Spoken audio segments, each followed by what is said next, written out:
എഴുത്തുകാരൻ്റെ ആധികാരികതയ്ക്ക് അല്ലെങ്കിൽ കഥാവിന്യാസത്തിൻ്റെ ആധികാരികതയ്ക്ക് അല്ലെങ്കിൽ വായനക്കാരിൽ ഉണ്ടാക്കിയ സ്വാധീനത്തിൻ്റെ ആധികാരികതയ്ക്ക് രണ്ടക്ഷരത്തിൻ്റെ പേരിട്ട് വിളിക്കാൻ പറഞ്ഞാൽ ലോകം മുഴുവൻ വിളിക്കാവുന്ന പേരാണ് MT എന്ന് നമുക്കറിയാം.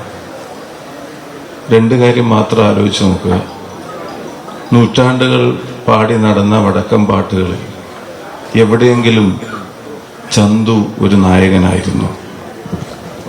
ചരിത്രത്തോട് പാരമ്പര്യത്തോട് കലഹിക്കാനുള്ള ഒരു എഴുത്തുകാരൻ്റെ ധൈര്യം മാത്രമല്ല, ആ കഥാവിന്യാസത്തിൻ്റെ ആധികാരികത MT നമുക്ക് മറ്റൊരു ചന്തുവിനെ പരിചയപ്പെടുത്തിയ ശേഷം ചന്തു ഇപ്പോൾ നായകനുമാണ്.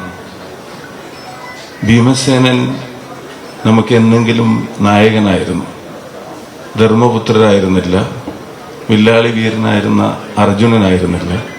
അതിൻ്റെ ഇടയിൽ എവിടേക്കോ ആയിരുന്നു ഭീമസേനൻ. പക്ഷെ രണ്ടാം മൂഴം വായിച്ച ഒരാളുടെ മനസ്സിലും ഭീമസേനയിലെ നായകനെ അല്ലെങ്കിൽ മനുഷ്യന് ഒരു കാലത്തും മനസ്സിൽ നിന്ന് പറിച്ചെറിയാൻ കഴിയാത്ത അത്ര ആധികാരികതയോടെ നമ്മുടെ മനസ്സിൽ, വായനക്കാരൻ്റെ മനസ്സിൽ അക്ഷരങ്ങളുടെ മേൽ ഒരു എഴുത്തുകാരനുണ്ടാവുന്ന ആധികാരികതക്ക് ഇതുപോലെ മറ്റൊരാൾക്കും അത് സ്ഥാപിച്ചെടുക്കാൻ കഴിഞ്ഞിട്ടില്ല. നമുക്കെല്ലാവർക്കും അറിയാം. അത്തരമൊരു സൃഷ്ടാവിനെയാണ് നമുക്ക് നഷ്ടപ്പെട്ടിട്ടുള്ളത്. പക്ഷെ ആ സൃഷ്ടികൾ നേരത്തെ പറഞ്ഞ ആ സ്വാധീനം അത് തലമുറകളിൽ ചെലുത്തിക്കൊണ്ടേയിരിക്കും.